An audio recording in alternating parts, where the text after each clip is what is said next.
Back to news. ఆంధ్రప్రదేశ్ను నీటి సమస్య కుదిపేస్తుంది. వర్షపాతం తగ్గిపోవడం, భూగర్భ జలాలు తరిగిపోవడంతో రాష్ట్రంలోని అన్ని ప్రాంతాల్లోనూ నీళ్ల కొరత తీవ్రంగా ఉంది. రాజధాని అమరావతి పరిధిలోని నీళ్ల కోసం ప్రజలు విలవిలలాడుతున్నారు.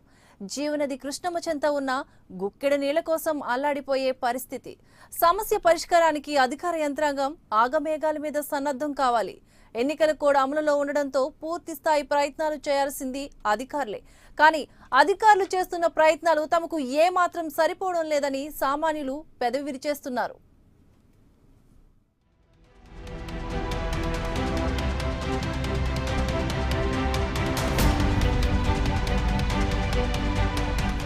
ఆంధ్రప్రదేశ్ గొంతెండుతోంది.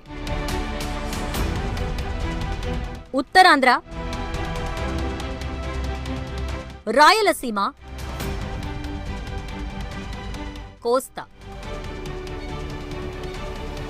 అన్ని చోట్ల ఇదే పరిస్థితి నెలకొంది. గుక్కెడు నీళ్ల కోసం జనం అల్లాడిపోతున్నారు.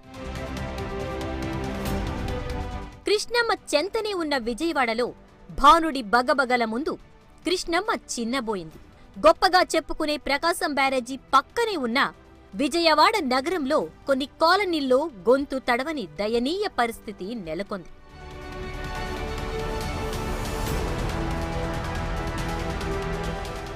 ఉత్తరాంధ్రలోని విజయనగరం నడిబొడ్డునే నీటి సమస్య ఉగ్రరూపం దాల్చింది.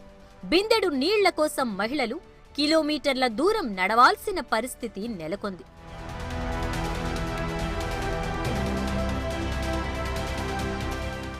అనంతపురం జిల్లాలో నీటి ఎద్దడి చాలా తీవ్రంగా ఉంది.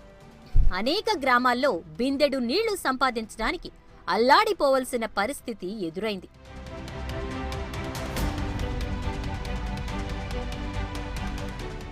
రాష్ట్ర రాజధాని విజయవాడలోని బాంబే కాలనీ, రాజరాజేశ్వరిపేట, కృష్ణలంక తదితర ప్రాంతాల్లో ప్రజలు నీటి ఎద్దడి చాలా తీవ్రంగా ఎదుర్కొంటున్నారు. కొన్ని చోట్ల 4 రోజులకు ఓసారి కుళాయి నీళ్లు వదులుతున్నారు. నిజానికి మామూలు రోజుల్లో ఉదయం 2 గంటలు, సాయంత్రం 2 గంటలు నీరు విడిచిపెట్టాలి. కానీ గత కొన్ని రోజుల నుంచి నీళ్లు ఎప్పుడు వస్తాయో ఎప్పుడు పోతాయో తెలియని పరిస్థితి నెలకొంది. కొన్ని ప్రాంతాల్లో అయితే ప్రతి ఏటా వేసవిలో ఇదే పరిస్థితి నెలకొంటోంది. అయినా ఎవ్వరూ పట్టించుకోవటం లేదని బాంబే కాలనీ మహిళలు చెప్తున్నారు. ఓట్ల కోసం వచ్చే నేతలు మా సమస్యలు పట్టించుకోరంటూ ఆందోళన వ్యక్తం చేస్తున్నారు. మేము వచ్చి దగ్గర 11 సంవత్సరాలు కాలనీకి వచ్చి 11 ఏళ్ల నుంచి ఇదే బాధ. మాకు నీళ్ళ వరకు బాధ. దానివల్ల ఎవరు పట్టించుకోరు, ఎవరు చేయరు. మాకు మొత్తం ఓట్లు వేసుకుంటాం, వెళ్తాం వరకే. మళ్ళీ 5 సంవత్సరాలకు ఒకసారి కనపడతాం వరకే. మళ్ళీ రారు. మీకేంటి ప్రాబ్లం అని ఎవరు పట్టించుకోరు మమ్మల్ని. ఓట్లు మట్టుకు అడుక్కుంటా వస్తారు. మా బాధలు ఏంటో పట్టించుకోలేని వాళ్ళకి ఎవరికి ఓట్లు వేయం మేము. ఎవరికి వేస్తాం? ఎవరిని గెలిపించుకోము. వీళ్ళు గెలిపించమంటే వాళ్ళు రారు, వీళ్ళు గెలిపించంటే వీళ్ళు రారు. మమ్మల్ని ఇలా వదిలేశారు రోడ్డు మీద, అంతే. 2-3 రోజులకు వచ్చే నీళ్లు కూడా ఎక్కువసేపు వదలడం లేదని, వచ్చే నీళ్లు కూడా తాగడానికి ఏమాత్రం పనికి రావడం లేదని మహిళలు ఆవేదన వ్యక్తం చేసుకుంటున్నారు. నీళ్లు 2 రోజులకు ఒకసారి, ఒకవేళ వచ్చినా ఒక చెమ్ము నీళ్లు వస్తున్నాయి, పోతున్నాయి. ఏంటి పంపులు వచ్చే టైంకి మోటార్లు ఉన్న వాళ్ళు మోటార్లు వేసుకుంటారు, లేని వాళ్ళు మాత్రం ఇంక ఇంతే ఖాళీ బిందే. ఆ బోరింగ్లో నీళ్లు తాగలేక చచ్చిపోతున్నాం, సవ్వగా ఉంటాయి. అది లేదంటే డబ్బులు పెట్టి కొనుక్కొచ్చుకొని తాగాల్సి వస్తుంది. అదైనా చివరికి వెళ్ళాలి. ఉన్న వాళ్ళు తాగుతారు, లేనోళ్ళు లేదు. అది కూడా మోటార్ వేసిన 1 బింది 2 బిందులే ఇసుకతో వస్తున్నాయి. అయినా అవి వచ్చిన నీళ్లు కూడా పచ్చగా వస్తున్నాయి, అవి వాసన. నీళ్లు వస్తేనే వంట చేసుకుంటామని, నీళ్లు లేకపోతే పస్తులు పడుకోవలసిన పరిస్థితి నెలకొందని కొందరు మహిళలు చెప్తున్నారు. ఎవరు మమ్మల్ని పట్టించుకోవట్లేదు, ఎవరు చూడట్లేదు. నీళ్ళు కూడా వాసన వస్తున్నాయి, నీసు వాసన వస్తున్నాయి. అయ్యే తాగటానికి, అయ్యే స్నానానికి, అన్నిట్లకి అయ్యే కదా వాడుకుని. వంట కూడా ఆటలతోనే వాడేది. అసలు బాగోట్లేదు నీళ్లు మాకు. అది మరి ఎవరు పట్టించుకోవట్లేదు, ఎవరు చూడట్లేదు. కుళాయిలో నీళ్లు రాకపోతే కొన్ని చోట్ల ట్యాంకర్ల ద్వారా సరఫరా చేస్తారు. కానీ ఇక్కడ ఆ పరిస్థితి లేదని మహిళలు చెబుతున్నారు. కార్పొరేటర్లు, ఇతర నాయకులు కేవలం ఎన్నికలప్పుడే కనిపిస్తారు తప్ప తర్వాత ఎవ్వరూ తమ వైపు కన్నెత్తి చూడరంటున్నారు. ఏ కార్పొరేటర్ రారు నాన్న, ఎవ్వరు రారు. రొట్టి మాటలయ్యి రారు. ఊరికి 4 రోజులు వచ్చారు, షో చేశారు, వెళ్ళిపోయారు. ఇంతవరకు అవసరం కోసం వచ్చారు, అంతే. ఇక్కడ ఎవరు ఆడావా? నేను వచ్చి 13 సంవత్సరాలు ఈ కాలనీకి వచ్చి నీళ్ళతో పడి బేజారైపోయాం. అసలు ఎవరు అంతులేరు. ట్యాంకీలు రావు, ఏమి రావు. ఇవన్నీ ఒట్టి మాటలు నేను చెప్తున్నానుగా. కృష్ణా, గుంటూరు జిల్లాలకు అత్యంత కీలకమైన ప్రకాశం బ్యారేజ్లో జలాలు ఊహించని స్థాయికి పడిపోయాయి. సాధారణంగా బ్యారేజ్లో 11 నుండి 12 అడుగుల మేరకు నీరు ఉండాలి. కానీ ప్రస్తుతం అది 6 అడుగులకు పడిపోయింది. పులిచింతల, నాగార్జున సాగర్ జలాశయాల్లో నీరు తరిగిపోతూ ఉండడంతో అక్కడి నుంచి ప్రకాశం బ్యారేజీకి నీరు విడిచిపెట్టే అవకాశమే లేదు.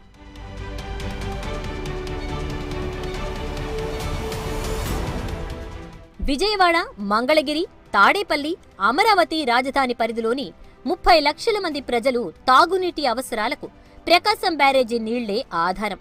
బ్యారేజ్లో నీటి మట్టం అసాధారణ రీతికి పడిపోవడం తీవ్ర ఆందోళన కలిగిస్తోంది. ఈసారి రాజధాని పరిధిలో తీవ్ర నీటి ఎద్దడి తప్పదేమో అన్న ఆందోళనలు వెలువడుతున్నాయి.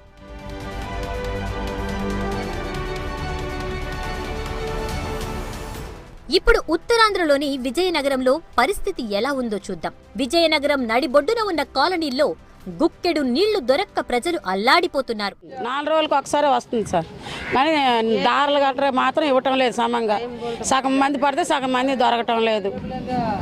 అన్ని ఇబ్బంది. కొలాయిలు కూడా సమంగా రావట్లేదు. ఇంట్లో కొలాయిలు ఉన్నా కూడా రావట్లేదు. తిరగడం అవుతుంది. ఇంట్లో కొలాయి ఉన్నా, గవర్నమెంట్ కొలాయి ఉన్నా తిరగటమే అవుతుంది. అంతా ఇబ్బంది అయిపోతుంది. టైం అంట లేదు. నీళ్లు ఎప్పుడు వస్తాయా అని పడిగాపులు పడుతున్న మహిళలు కుళాయి నీళ్లు దక్కకపోతే బిందెడు నీళ్ల కోసం కిలోమీటర్ల దూరం నడిచి వెళ్తున్నారు. టైం అంటే లేదు సార్. కొలాయిలు ఉన్నా సరే సరిగా రావడం లేదు. తిరగడం అవుతుంది, ఇటు అల్లడం అవుతుంది, వంటలు మానేయడం అవుతుంది, టిఫిన్లు చేయడం మానేయడం అన్నీ అవుతుంది సార్. టైం అంటే లేదు సార్. ఏ టైంకి ఇస్తున్నారు? ఒక రోజులు 3-4 రోజులకు ఒకసారి. ఆ రోజులు ఏ టైంకి ఇస్తున్నారో తెలియడం లేదు. ఇక్కడ నుంచి మోసుకుంటాం, కాపీదికి వెళ్ళి మోసుకొని తెచ్చుకుంటాం. అంతగా దొరకకపోతే వైఎస్ఆర్, అశోక్ నగర్, నీళ్ళ ట్యాంక్ అక్కడికి వెళ్తున్నాం సార్. దొరకడం లేదు. బోరింగ్ నీళ్ళే కొట్టుకోవడం అవుతుంది. చాలా ఘోరం వస్తుంది దారులు కూడా. దీనికంతటికీ కారణం పాలకుల వైఫల్యమే అంటున్నారు స్థానికులు. విజయనగరం పట్టణం రోజురోజుకి విస్తరిస్తోంది. గ్రామాల నుండి నగరానికి వలసలు పెరుగుతూ ఉండటంతో అంతకంతకు నగర జనాభా పెరుగుతూ వస్తున్నారు. 2011 జనాభా లెక్కల ప్రకారం పట్టణ జనాభా 2.28 లక్షలు కాగా ఇప్పటికీ అది రెట్టింపు అయి ఉంటుందని అంచనా. పెరుగుతున్న జనాభాకి తగినట్లుగా మౌలిక సదుపాయాలు, వసతులు అందించటంలో పాలకులు విఫలమవుతున్నారన్న ఆరోపణలు తీవ్రమవుతున్నాయి. ముఖ్యంగా విజయనగరాన్ని నీటి సమస్య తీవ్రంగా వెంటాడుతోంది. నగరానికి ప్రధాన ఆధారం అయినటువంటి చెంపావతి నదిలో చుక్క నీరు కూడా లేకుండా పోయింది.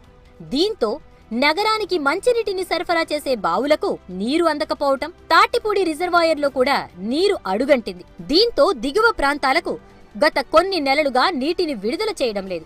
విజయనగర పట్టణవాసుల దాహార్తిని తీర్చడానికి నిర్మించిన ముసిడిపల్లి మంచినీటి పథకం బావులలో చుక్క నీరు లేదు. దీంతో పరిస్థితి విషమిస్తోంది. పరిస్థితులను చక్కదిద్దాల్సిన అధికారులు కుంటి సాకులు చెప్తున్నారని సిపిఐ నేత అశోక్ విమర్శిస్తున్నారు.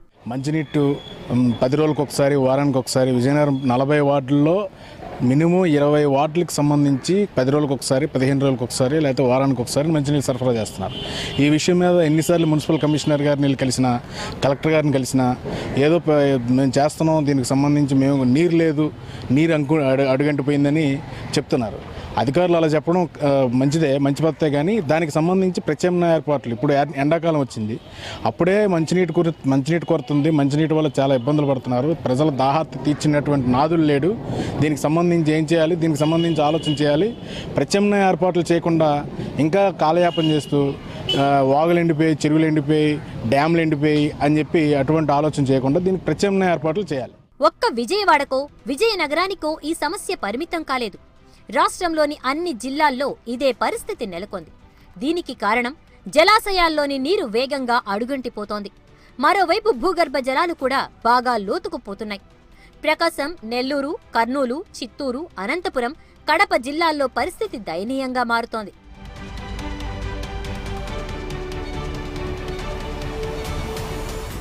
గత ఏడాది ఏపీలో వర్షపాతం సగటు కంటే చాలా తక్కువ పడింది.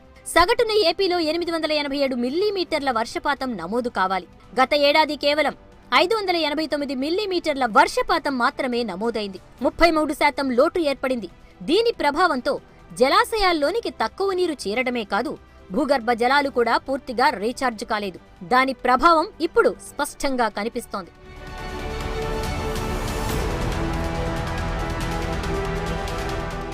ప్రస్తుతం రాష్ట్ర వ్యాప్తంగా నీటి ఎద్దడి తీవ్రంగా ఉన్న ప్రాంతాల్లో రక్షిత మంచినీటి పథకం ద్వారా నీళ్లు అందించలేకపోతూ ఉండడంతో కొన్ని జిల్లాల్లో ట్యాంకర్ల ద్వారా నీటిని సరఫరా చేస్తున్నారు. కానీ అవి కూడా సరిపోవడం లేదు. తీవ్రమైన నీటి కొరత రాష్ట్రాన్ని కమ్మేసే సూచనలే కనిపిస్తున్నాయి. ఇప్పటి నుండి సరైన దిశలో అధికారులు చర్యలు ప్రారంభించకపోతే మే నెలలో పరిస్థితి అత్యంత దయనీయంగా మారే అవకాశాలు కనిపిస్తున్నాయి.